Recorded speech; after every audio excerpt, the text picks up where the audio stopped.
Bismillahirrahmanirrahim. Assalamualaikum warahmatullahi wabarakatuh. Ketemu lagi dengan saya, Cik Afni Nurfalah ya. Di video kali ini, saya akan memenuhi salah satu tugas dari mata kuliah Literasi ICT dan Media Pembelajaran Fisika, di mana tugas tersebut adalah menyuruh kami sebagai mahasiswa untuk membuat suatu video yang membahas mengenai materi fisika. Dan untuk materi yang saya ambil itu adalah materi fisika dari kelas 10 tentang usaha dan energi. Sebelumnya saya akan bertanya dulu bagi teman-teman, pernahkah kalian melihat seorang anak kecil ya, yang bermain ayunan seperti di gambar tersebut ya? Ayunan tersebut akan diam jika tidak diberikan sebuah gaya. Namun, ketika ayunan didorong, maka akan bergerak. Hal ini merupakan contoh usaha dan energi yang sering kita jumpai di kehidupan sehari-hari ya. Hal ini suatu hal yang sangat sederhana, namun ini pun termasuk ke dalam konsep usaha dan energi yang sering kita lihat ya, mungkin. Nah, selanjutnya kita mulai ke pengertian dari usaha. Apa yang dimaksud dengan usaha ya? Usaha adalah energi yang dikeluarkan untuk menggerakkan suatu benda dengan menggunakan gaya tertentu ya. Secara sistematis, jika diartikan ya, usaha itu merupakan hasil perkalian antara gaya dan perpindahan ya, di mana gaya tersebut dilambangkan dengan F dan dikali dengan S perpindahan. Untuk itu, kita lihat ada gambar di samping kanan, di mana ada kotak ya, ada sebuah box. Yang pertama itu ada box awal dan yang terakhir itu ada box pada posisi terakhir.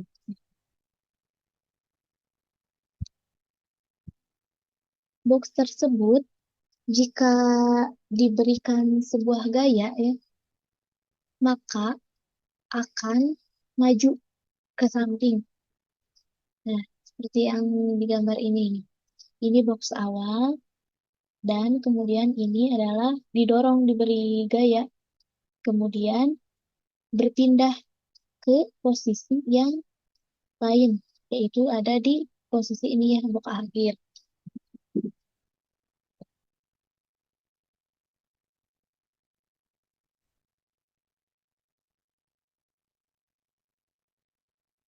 Bentar.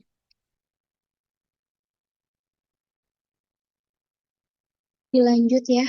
Nah, setelah diberikan gaya kan si box atau kotak tersebut berpindah ya. Kemudian dari sanalah terciptanya suatu usaha ya, karena box tersebut berpindah dan bergerak. Dan di bawah ini merupakan rumus dari usaha ya. Usaha sama dengan gaya dikali perpindahan, atau dilambangkan juga dengan usaha itu adalah W dengan satuan Joule dan F merupakan gaya pada benda dengan satuan N ya atau Newton, dan kemudian ada S yaitu perpindahan dengan satuan meter. Nah, perlu diingat ya bahwa jika usaha yang bekerja itu memiliki hasil positif, maka searah dengan perpindahannya.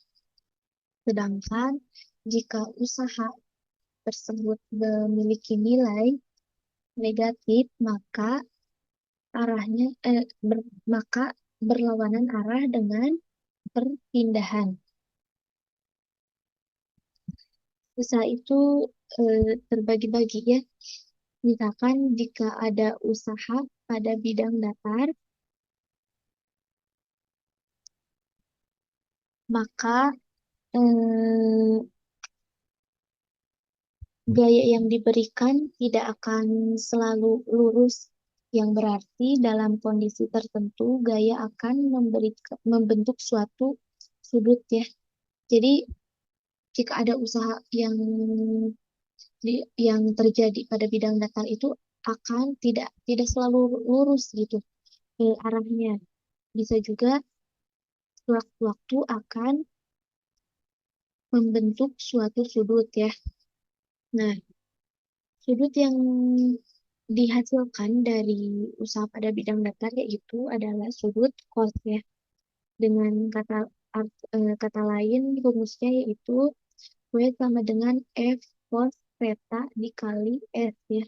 Di mana W-nya itu adalah usaha, F-nya adalah gaya, cos theta-nya itu adalah sudut yang terbentuk dan dikali S ya perpindahannya. Dan untuk selanjutnya yaitu ada usaha yang terjadi pada bidang miring. Usaha ini sama halnya dengan yang terjadi pada bidang datar, di mana ada suatu kondisi tertentu ya yang akan membentuk suatu sudut. Di bidang miring pun sama ya, jika terjadi suatu usaha, maka arah geraknya bisa membentuk suatu sudut ya. Dan untuk sudut yang dihasilkan pada bidang miring ini adalah sin, sin theta ya.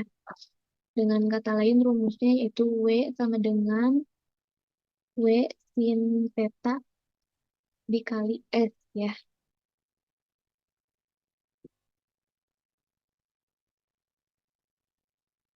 Dan saya mengutip gambarnya dari blogspot ini.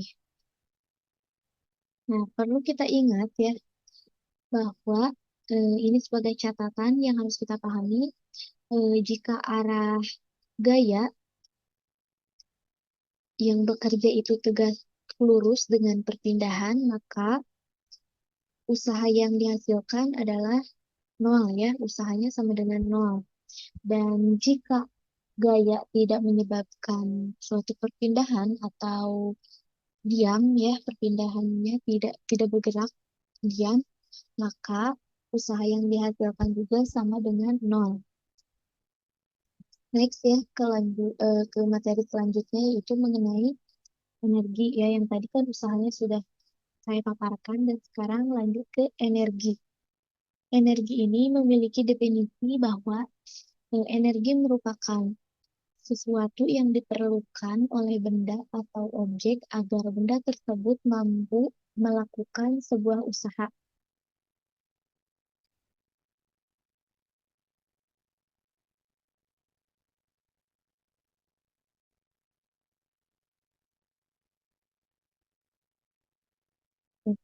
Perlu diketahui bahwa energi ini sifatnya kekal ya, sehingga tidak mungkin bisa dimusnahkan atau dihancurkan ya. Nah, macam-macam dari energi ya. Yang pertama yaitu ada energi kinetik.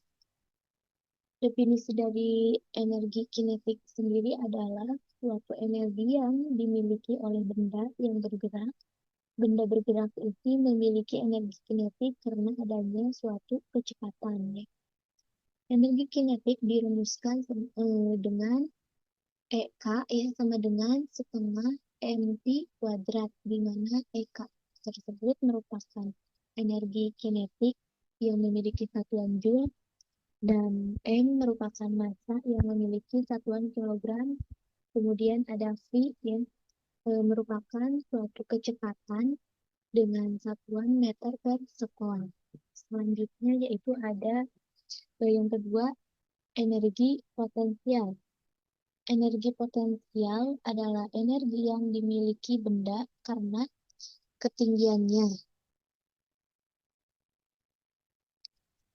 Dan untuk rumus persamaan energi potensial yaitu EP sama dengan MDH, di mana FP tersebut merupakan energi potensial dan M-nya merupakan massa ya, dan dan G sebagai merupakan percepatan gravitasi yang memiliki satuannya meter per sekon kuadrat, dan H itu adalah ketinggian benda ya atau objek. Maaf, di sini sudah dicantumkan bahwa H itu merupakan ketinggian benda atau objek yang memiliki satuannya itu M ya, meter. Nah, untuk yang ketiga yaitu ada energi potensial pegas. Energi potensial pegas ini sesuai dengan namanya ya, bahwa energi potensial saat pegas ini merupakan energi yang diperlukan untuk meregangkan ya dan menekan pegas. Oleh karena itu persamaannya yaitu EP sama dengan setengah K dalam dikali delta X ya pangkat 2, di mana K tersebut konstanta pegas dan delta X itu adalah perubahan panjang pegas. Dan yang terakhir yaitu adalah energi mekanik. Energi mekanik ini adalah energi hasil dari penjumlahan antara energi potensial dan energi kinetik ya. Jadi kita harus eh, paham gitu bahwa energi mekanik ini adalah penjumlahan antara energi potensial dan energi kinetik. Untuk sekarang, kita akan membahas mengenai hubungan usaha dan energi, di mana usaha dan energi ini adalah suatu konsep yang menjelaskan bagaimana usaha dapat mengubah energi potensial ataupun energi kinetik benda. Dan hasil persamaan yang dihasilkan ialah W sama dengan delta EK sama dengan setengah M Pi 2 dikuadratkan dikurangi Pi 1 kuadrat ya. Dan untuk usaha yang berhubungan dengan energi potensial ini rumusnya yaitu W sama dengan delta F sama dengan Mg dikali H2 dikurangi H1. Lanjut ke contoh soal ya, agar kita tahu pengaplikasiannya. Nah, di sini saya memberikan suatu contoh soal bahwa sebuah pipi yang masanya 5 kg dipindahkan dari tempat setinggi 100 cm ke tempat yang tingginya 3 meter. Jika percepatan gravitasi bumi di tempat itu 10 meter per sekon kuadrat, berapa usaha yang dilakukan pada pipi? Kita tulis dulu di sini ada massa ya yang diketahuinya. Ada massanya sebanyak 5 kilogram, kemudian H1 berarti ini ya, 100 ini merupakan H1. Ini ketinggian pertama itu masih dalam satuan sentimeter, harus dirubah ke meter. Berarti dibagi 100 ya, 100 bagi 100 yaitu 1 ya.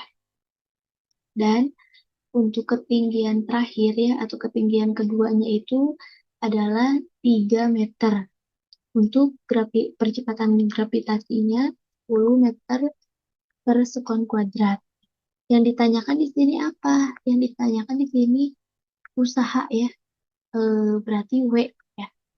Tadi yang kita lihat bahwa hubungan antara usaha dan energi potensial itu rumusnya Seperti ini ya, seperti ini.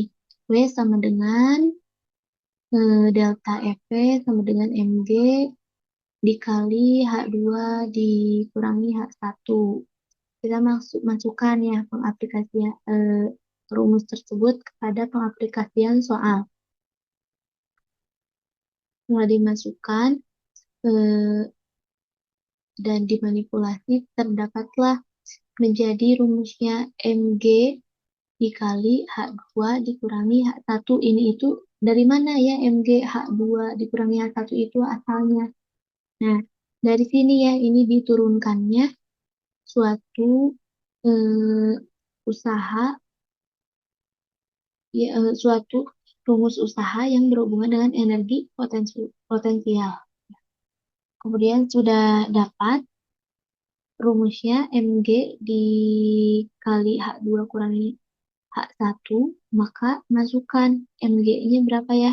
M-nya kan 5 kilogram, kemudian percepatan gravitasinya 10, dan kita kurangi dulu, kita dahulukan dulu yang di sini ya, yang di dalam kurung dikurangi dulu, yaitu ketinggian kedua dikurangi ketinggian ke satu. 3 kurangi 1 berarti 2 ya. Setelah itu dikalikan 5 dikali 10 yaitu 50. Kemudian 50 dikali 2. 2 itu hasil dari 3 dikurangi 1. Dapatlah hasil 100 ya, 100 kilogram meter kuadrat per sekon kuadrat ya, atau eh, kita sederhanakan lagi sama dengan ya, yaitu 100 Joule. Mungkin cukup sekian ya pembahasan untuk materi usaha dan energi. Mohon maaf bila ada kesalahan. Wassalamualaikum warahmatullahi wabarakatuh.